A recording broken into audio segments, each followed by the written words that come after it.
Good Saturday morning to you, and welcome to the Sleep Show alongside Dr. Bethany Brenner. I'm Gary Byron. You can check out her website, theburlingtondentist.com. Don't let the title fool you. Yes, she's a dentist, but she's got an area of expertise, I would call it, when it comes to sleep disorders. You could, while you're online, why not just zip her a quick email? You can do that at drbrennerradio@gmail.com. Again, BRENNER, drbrennerradio@gmail.com. Or if you're like me and you'd rather just do it the old-fashioned way, pick up the telly. 860-673-7155. Let me repeat that back to you. I'll slow it down if you want to write it down. 860-673-7155. And if you've missed it, don't worry. I'll repeat it again at least a couple of more times before the show is over. Well, good morning. Great to see you. How have you been? Good. You? Anything new? What's new? We're in a new month.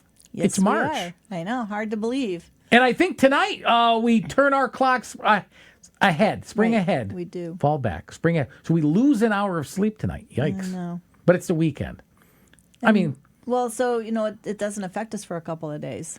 Did you know that? I did not know that. Yeah, that's why when you lose sleep on the first night, you think, I'm doing great. And then a couple of days later, it's like, okay, I'm dying on the vine.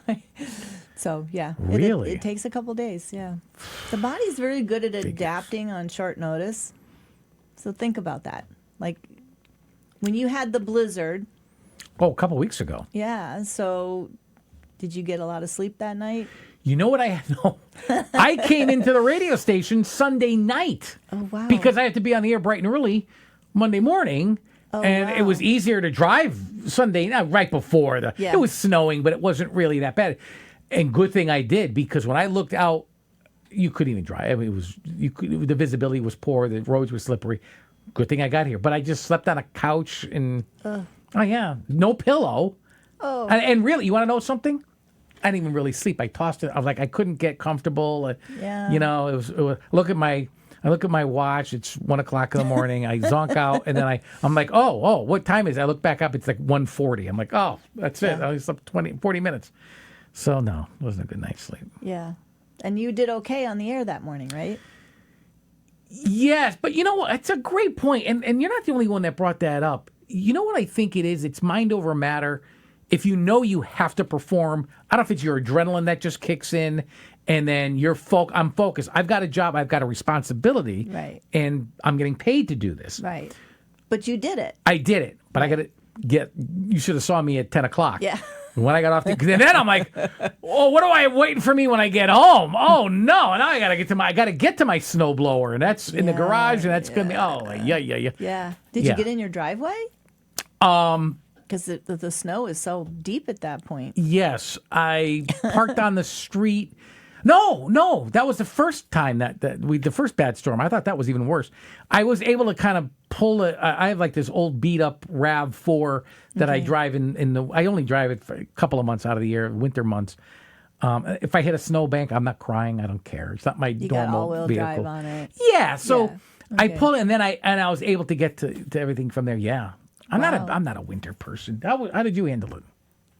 I sat in the house and watched the blizzard. I made sure I filled up my bird feeders ahead of time so the little birdies got to eat. What did you do with appointments? I mean, Oh, no, we had to cancel. yeah. Yeah, that Sunday before, we kind of knew they were giving us enough warnings on Saturday that said this is going to be bad. And so Sunday, I told my staff, we're not coming in on Monday. We're staying home. And you know what? People don't want to come out in this weather. And the state went into emergency mode. Like, they don't want anybody on the roads. And, think about how many accidents happen just when they don't do that, right? And they just have a normal, snow. You get maybe 3 or 4 inches, and there's accidents everywhere. You talk about daylight savings. We talk about the blizzard from a couple of weeks ago and the lack of sleep.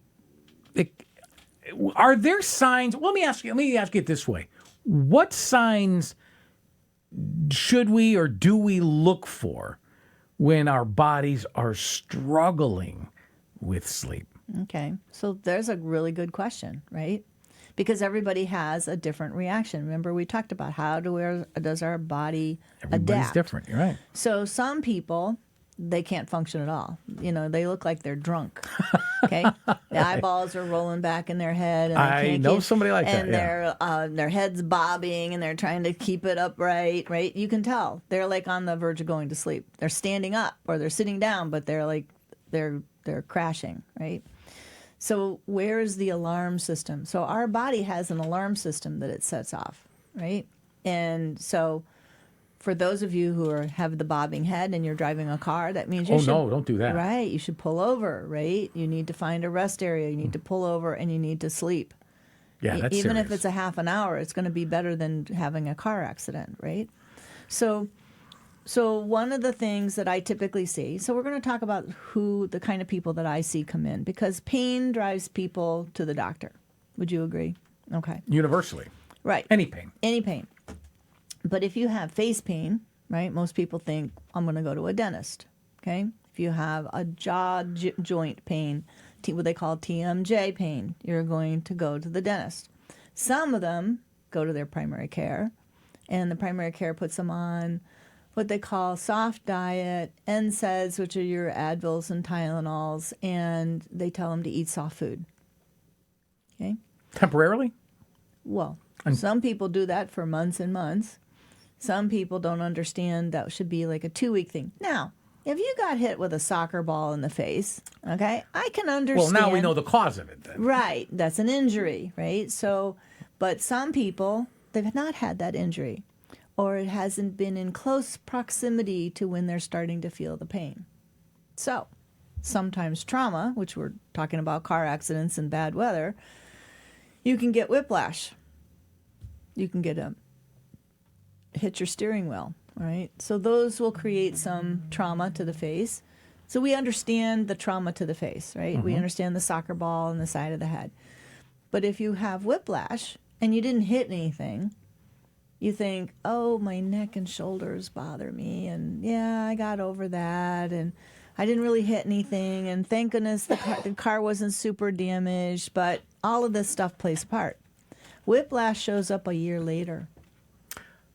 A year later. Yeah, I think you said that last week. I didn't even know that. I always thought it was instant.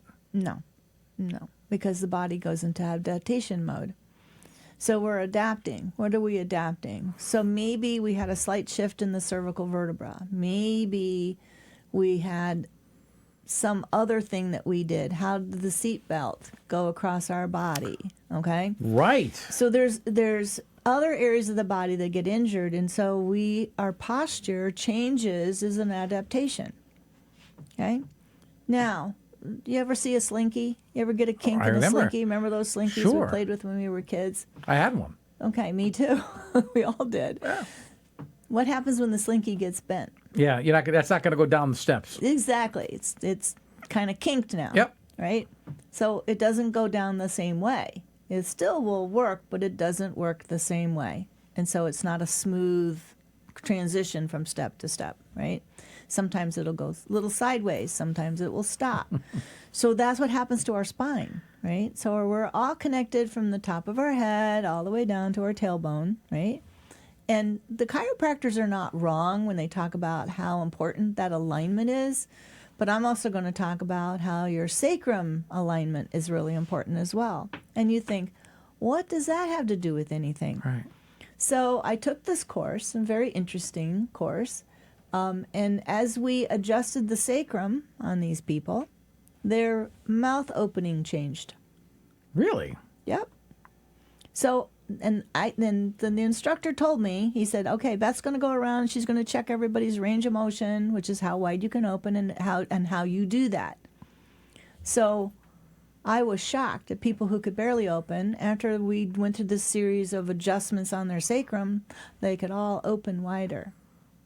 And I was like, huh. Exactly. See, you have the same reaction I did. It's like, I didn't know that. They don't teach that to me in any of the courses that I have ever taken. Okay?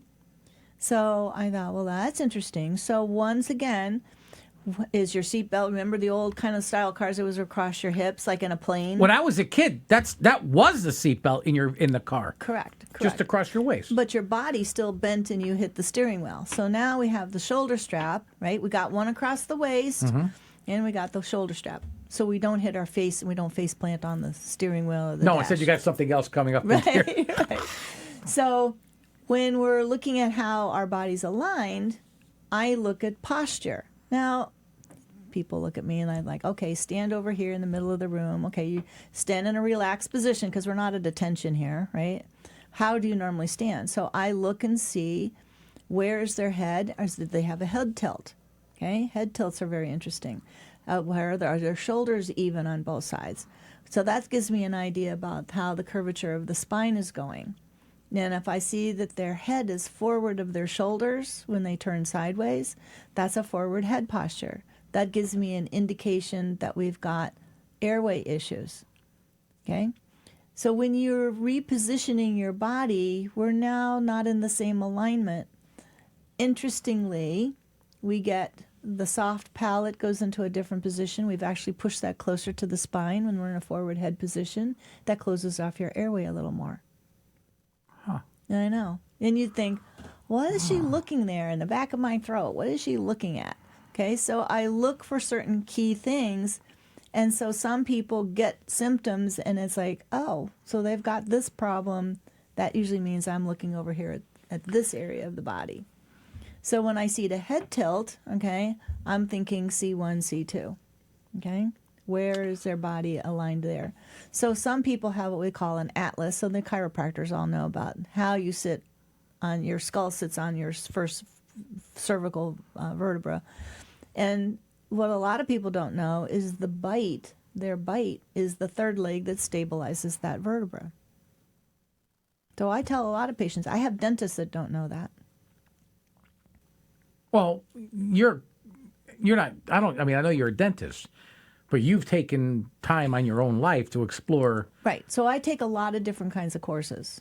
So this is why when I start looking at things, we're talking about how do we handle the whole body? Because it adapts in different ways for different people. And so so when I see like TMJ problems, right, there's some compression issues on that joint. Are they grinding their teeth? Yeah. Right. So grinding teeth is an adaptation, but it creates a neurological pathway that sends us, because it starts to create what I call micro traumas. Okay, we're wearing our teeth a little bit. That's a micro trauma. We're wearing on the joint. That's a micro trauma. But we're shoving ourselves over into sympathetic again. Okay, so we start sympathetic. So you see where I go now. If your airway's compromised? Okay. Now, what are we doing? Right? This is serious. So that's why we start looking at what are you doing? So what symptoms are you coming in with? And so when I start talking to people about how do we fix that, and we've talked, I think we had one whole session on things that people can do on their own, right? Changing how you're eating. Maybe use things like grounding, red lights. These are things, I use PEMF, which is a pulsed electromagnetic field. Now, some of these things are expensive and some of them are not too bad. You can get them on Amazon. You can go and look. But these are important kinds of concepts of how do we shift our body from sympathetic into parasympathetic. We're in sympathetic too long, we start to set up some neurological pathways that are more difficult to get you out of. So the longer you're in it and the more your body comes to compromise the system, then we start to see the autoimmune diseases. Chronic fibromyalgia, lupus, multiple sclerosis, IBS, irritable bowel, because some people, that creates like all of those gut issues, right? So when I see people with certain things, and I'll just give you an example. A very nice gentleman came in to see me, and he's got a nice little bowling ball on his belly, okay? And he's not a heavy guy. He's rather slim, but he's got this, as we've classically termed it, a beer belly. Right. That's what. And I don't think he drinks beer, but he might. I didn't ask the question, but he's talking to me about he has a TMJ problem. Okay, it's my joint. Okay, well, I checked his joint. He had no signs of any kind of joint problem. His range of motion was really good. He didn't have any. He didn't have any kinds of sounds and crunchy stuff. There was nothing. The joint functioned fine. So I said, you don't have a joint problem. You're not going to take an x-ray? I said, I don't need to take an x-ray. Your muscles are causing this. So I said, how is the muscle? So I touched muscles. Well, they're a little tender. He's got them all over his head. So all of his opening, closing, grinding muscles all are talking to him. So think about it. If you run a marathon, do your legs get sore? Okay. If I were to take one muscle, and I typically do my bicep for patients because it's an easy muscle to show, if I worked that muscle all night long, do you think it might be sore? Sure. Right. So why aren't muscles in your face sore if you grind all night? Okay. So this is why I tried to get across to him. No, he didn't think, and he had signs of sleep apnea. He was forward head postured. We start looking for all of these signs, right? And I'm saying, no, you have a muscle problem. The muscles are the symptom that brought you in here. The joint's functioning fine, luckily, but you've got probably an airway problem. No, I'm fine. I said, so some people, you can tell them, but they don't believe you. And so I said, okay, let me know when you're ready for some help, because I can't help him. He's not going to listen. And he might not have sleep apnea badly, but he's got inflammation going on in his body, because I can tell by looking at him. Okay? Right. So it's those are the tough ones, okay? So he didn't have the problem he thought he had. He's got another one. He's got a different one. But it's creating the same pain or a similar pain. But I have to make sure. I will eventually do an x-ray of his head, right, to rule out anything else. But that's where I get to look at the airway problems. So gut issues, when we've talked about this in other shows, swells up the nose, especially while we're sleeping. Okay, it swells it up during the day, but it's worse at night. Okay, so when we're not eating correctly, and I'm going to say correctly is kind of a vague term, eating so that we're not producing more inflammation, okay, which usually means your body is in balance. You're in balance, right?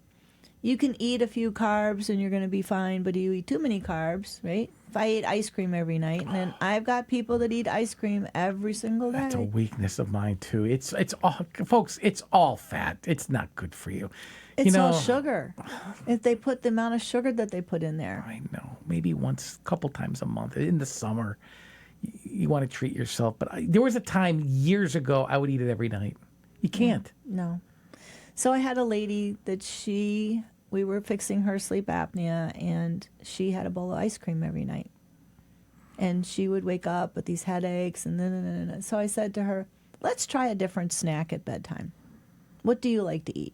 And I said, let's try some nuts. What kind of nuts do you? She loved macadamias. I said, okay, you get a 1/4 cup of macadamia nuts. That's your snack. So do it for 1 week. It's not ice cream. Do it for 1 week. I know. Well, she did that, and her results changed. Aren't nuts fattening too, though? But they're protein and good fat.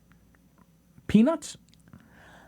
Peanuts have mold on them, so you kind of got to be careful about where you get your peanuts. Like shelled peanuts, or the it doesn't make any deshelled? difference. No. They have mold. They have mold, and if you're sensitive to mold, you're going to have a problem with it.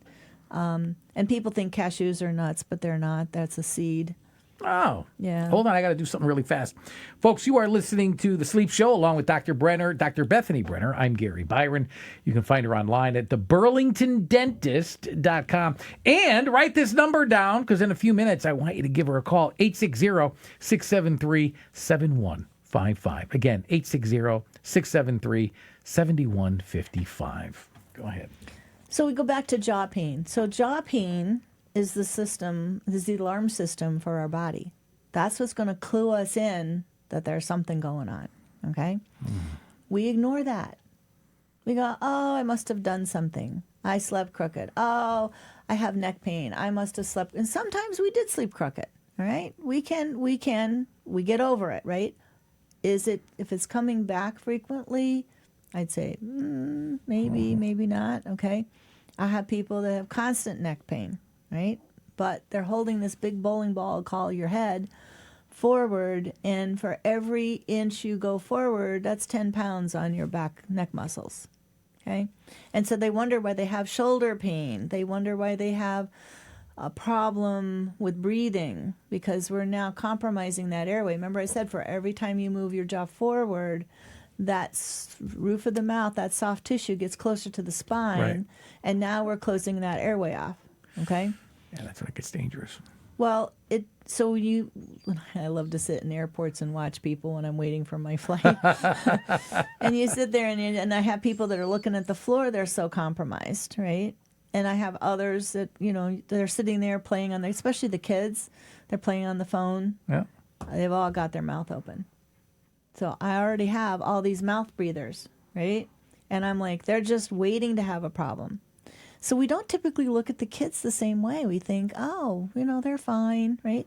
And I had parents that I pointing out their daughter opened maybe like a quarter of an inch. She didn't have her lips completely closed. I said, she's breathing through her mouth. No, she looks the same. I said, I know it. I can see it from here. So I took a piece of paper and I said, hold this piece of paper. How long can you hold it?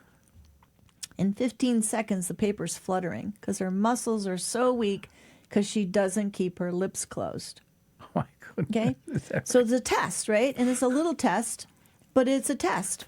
And so I said, her facial muscles that surround her mouth can't keep her lips closed, and they're very weak. So what happens to people when they can't keep their lips closed and their mouth breathing They're all breathing the time? through their mouth. What happens? What happens to the mouth? Okay? All of a sudden, we get 3 and 4 and 5-year-olds that get enormous tonsils. Oh. Why? Why do people during COVID got COVID more quickly than others? They're mouth breathers.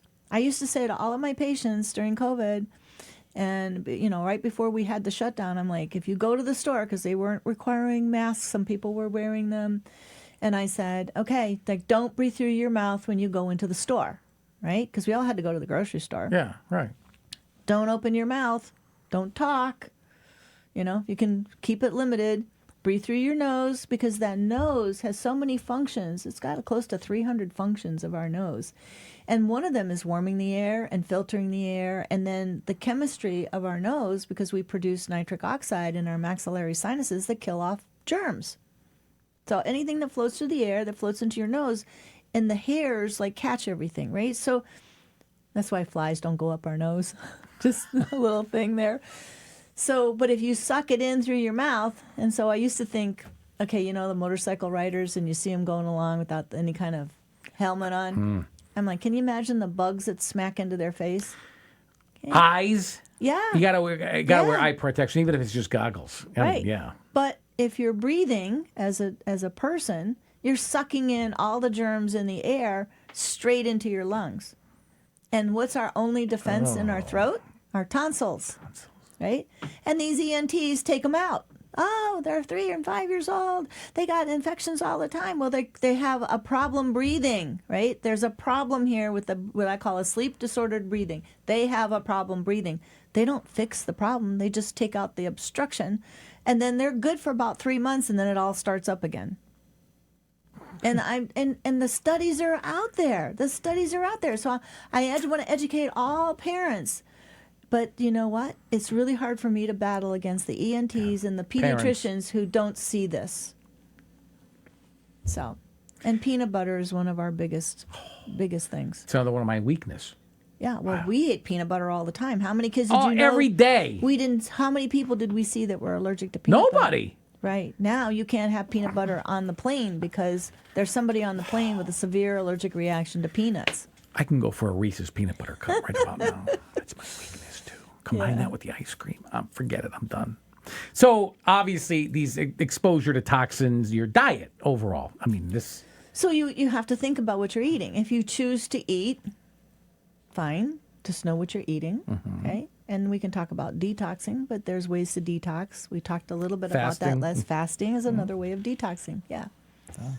So these are all important. Wow. Yeah. What I learned here. Well, we learn all kinds of good stuff. So, so when the jaw is being fueled by that sympathetic nervous system, as you're going to grind and clench a lot more, and you wonder why your face hurts. You wonder why your jaw starts getting crunchy sounds. Now, some people come in and they're like, well, it's been like this for 20 years. I told my dentist about it. Then you've had it for 20 years. Right. Could have done something about it years ago. Well, but they had it even before that.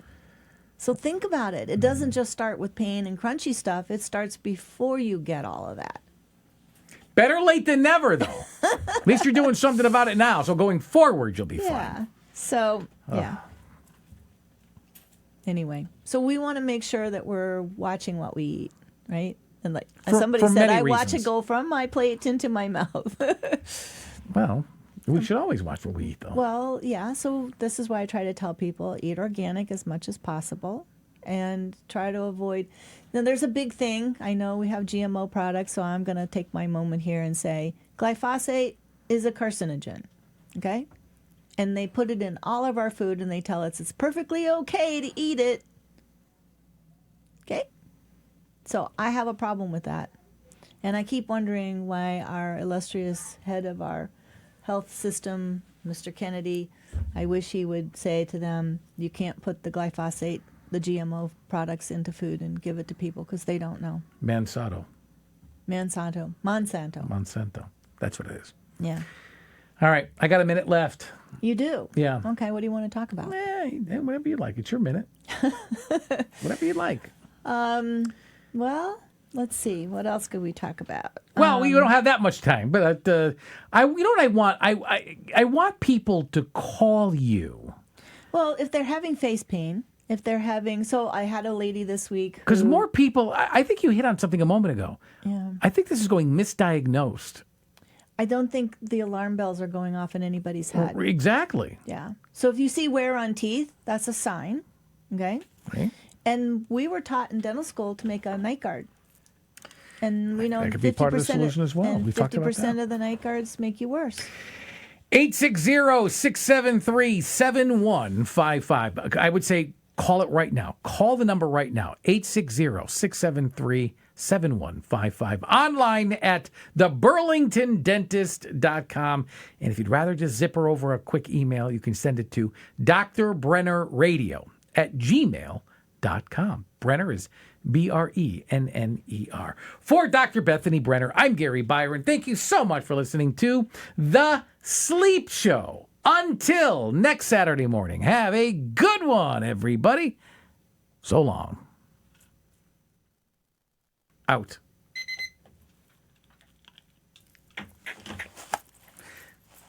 Good stuff. Okay.